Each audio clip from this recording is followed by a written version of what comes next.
Good evening, folks. Good evening to you all. We are coming midweek with a DGI program, to talk to you about some of the developments taking place on the tariff side, the latest salvo that's come from Trump, and the reciprocal gesture from Xi Jinping only means that, this drama of tariffs, 24 hours later pullback, tariffs, 24-hour later pullback, seems to be the story. And we will try to respond in very simple way. What is it that is making Trump dance to Xi Jinping and launch a tirade and then retreat within 24 hours? I think that's the objective of today's session.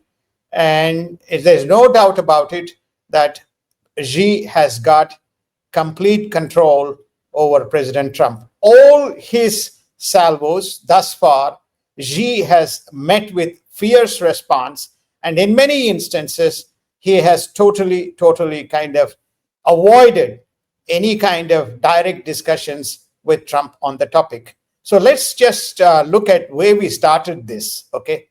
As soon as the regime came in, and China was the first target, and they imposed levies, we started with around 50%, and by the time we got to September, the US tariffs on China reached 58%, and China retaliated with 33%, okay? And they said they would pause at that point, suspend it till November 1st or October, and continue the dialogue. So the discussions took place between the Treasury and the negotiating teams of Trump with the Chinese Commerce Ministry and the Chinese representatives on the other side. The discussions took place in Switzerland, the discussions took place in Europe, the discussion sort of continued partly in Shanghai, and they appeared at that point of time to be some kind of a resolution without coming down on these base 58% tariffs. Then a sequence of events began to unfold, and first of it was Trump targeted all ships docking in US ports to be levied a tariff. He said that China was trying to thwart the global economic order, and he felt that they needed to be punished. And China responded equally with tariffs for US ships coming to China, but that's very less. And most of the ships come to China because China is a big importer into United States. It didn't stop there, and it said, okay, let's see what happens. The battle then shifted to the rare earths, and this is what caused markets to react, and markets lost close to $2 trillion a Friday before last, when China said it is putting restrictive controls on some of the major rare earths. And from a national security point of view, companies using Chinese materials or Chinese rare earths, which has more than 0.1%, require special permission from the Chinese. And Trump responded by saying that he's going to retaliate with 100% tariffs over and above the minimum 58%. The markets kind of gyrated and went down. And then Monday, Trump came back and said, look, all this is fine. We'll try to sort out this matter, and there will be a resolution to this. The markets paused, and there has been some recovery. So this is the second retreat after the first universal tariffs that he launched against China. China was one of the first countries that he picked up because of the net deficit, trade deficit that United States has with China. Now, then it moved to the third. The third part of it is China is a very big importer of soybeans from US. And it's somewhere between $12.5 billion to $15 billion import, okay, from United States, and very much key component of the agro-farming economy of United States. Only they found these items were not being shipped or bought by the Chinese. So obviously the farmers made a plea to Trump, and Trump in turn again responded by stating, hey, we have these fellows are behaving funny. We have not had any orders from China and any shipments. Trump again responded by saying, we do not want to be doing any business on oil and soybeans and any agro products, basically because, again, China is demonstrating, not good behavior as a global person or as a global country. They are supposed to be the enablers of global trade. They have become the derailers of global trade. They effectively want to control the global economic order. They also want to control the maritime gateways, and they want to have unilateral and ubiquitous access, dictating the terms of the trade to all the nations, causing potential economic security issues. Again, China responded by stating all these are allegations by United States. It is United States which is behaving in a illegal manner or non-transparent manner. We are playing the book by the rules of the global trade. The question that comes up on these discussions is, what is it that President Trump is expecting out of China, and why is that he seems very compromised? Because as much as he wants to be in control of actions against China, he doesn't seem to be in control, because he makes a quick retreat. He makes a very quick retreat. Within 24 hours later, everything is in order. We'll figure this out. The puzzle is, what is it that is driving Trump relative to his first term?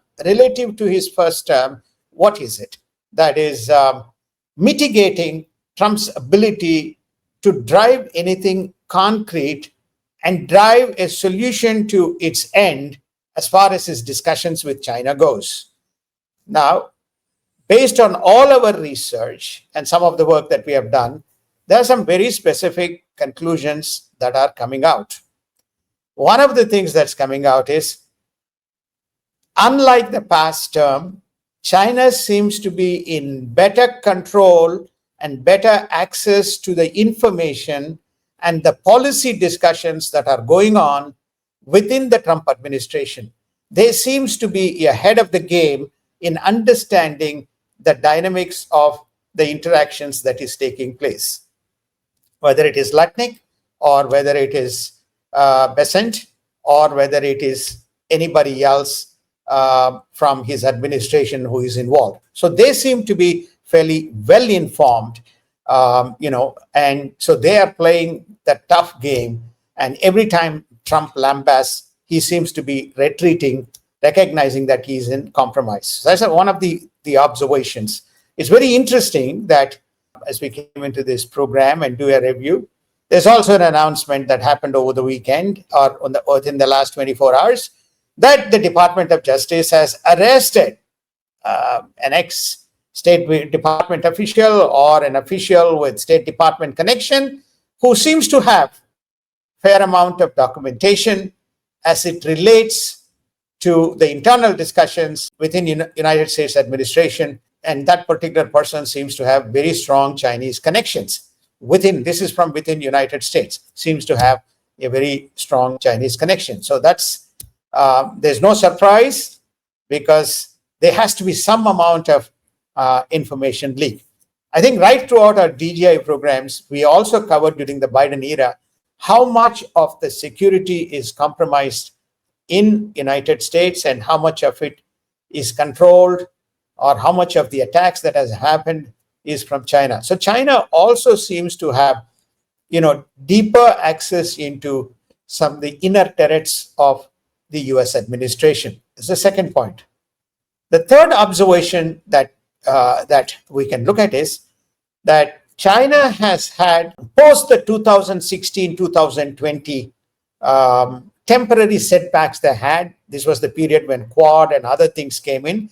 They seem to have done enormous amount of homework in terms of driving what drives and what makes United States tick. And one of the things that makes United States tick is the rare earths, notably within the context of major expansion that US is planning, be it AI, be it EV, be it semiconductor, be it AI, any of these domains, they seem to be. And China has been working on a deliberate policy in terms of controlling access and distributing to the global in terms of the concerned, and 70% of United States rare earth imports comes from China. So China also controls that aspect and controls that lever, which is also giving the power of influence. A large number of US industries, from retail to manufacturing to high-end manufacturing, had located their shop floors in China.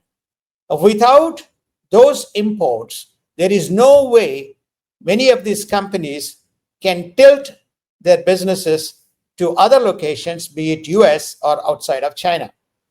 So every time Trump makes a forward movement, he is told by his advocacy groups and he's told by the industry constantly that there is a consequence if this type of rhetoric is continued and persisted by Trump. So that's the third. The fourth is, now, strangely, in this period, no surprise, Trump administration is also aligned with Ukraine. So there's a fair amount of Russian and Chinese intelligence that has picked up information on United States, and there seems to be seamless sharing of information between Russia and China, and that gets trickle-fed into the US intelligence. So again, this is again being fed into the Trump policy group. So you are finding now not just specific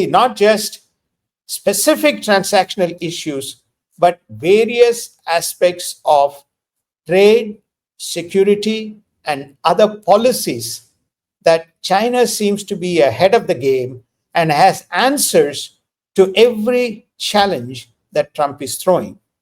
They also seem to know why there is significant interest as far as Ukraine is concerned, and they have answers as to why Trump is aligning with Ukraine and why one of those first policies in terms of the stopping of the war has stalled.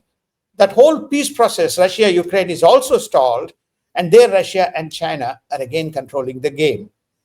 As far as the energy, this is the fifth one, as far as the energy is concerned, none of the sanctions have worked, and the trade has only grown between Russia and China. So be it economic, be it security, be it intelligence, be it trade and tariffs, it seems like China has inside information besides its own strategic analysis in countering Trump. So where this is going to end, we don't know, but at this stage we can safely conclude that there will be a compromise which is in favor of China, not in favor of United States. That seems to be the trend that we are moving to. Eventually by November or by early December, whether he will come to a resolution remains to be seen, but that's what they're targeting. The meeting that was supposed to be attended by Trump, APEC meeting in South Korea, he will not be attending that meeting, and which also stalls unless there is a dramatic twist in events that that meeting will not happen. So, which means it is left to the policymakers to thrash something out in the interest of coming to a resolution. Yesterday, and that's reported today, Scotty Bessent has made the statement, markets down doesn't mean economics is down or economic activity down. As per the unofficial, the third quarter GDP growth was 3.8% annualized as far as US is concerned. So he's making a brave statement. The markets may gyrate, the markets may go down based on some of the war, the trade war that is taking place, but that doesn't mean we are slipping on the economic growth. That's his kind of salvo from the sidelines. So originally it used to be, Navarro and other kinds of guys, and even Lutnick. Now the battle, as far as the daily battle with China, seems to be now finally settled with Trump and Bessent. They are up to the game, and China is up to the game, and China is willing to not compromise a bit. So this is what we are seeing, and hence you see President Trump making a statement and immediately in 24 hours, retreating from that statement and trying to navigate his way into a compromised solution. So clearly, Xi has won, and this doesn't matter whether there are internal challenges within China, CCP, Xi, etc., but they seem to be holding the upper hand in terms of the negotiations, and eventually China is going to win the game. What kind of compromise President Trump is prepared to make, we don't know. It'll be interesting to see what happens to him in this great peace deal that he calls that he has signed with Israel and Hamas. The reports coming out of the region is that Hamas is not going to lay down its arms. Already people are beginning to see skirmishes in the Gaza and the Rafah regions. Hamas begins to re-exert its authority, and Israel goes in to thwart it. His most recent salvo on the foreign policy also probably will fail, putting him in a position of complete and total weakness, having failed in every conceivable foreign policy or trade issue is concerned, and that will further strengthen Russia and China hands. Russia was absent, China was absent, India was absent, Israel was absent in the peace deal that was signed. Only the OIC members and the European allies were present. So there is a reason behind Trump's retreat, that is China's sway over the United States across a number of matters. Thank you for listening to this monologue, and we look forward to seeing you back again next Sunday.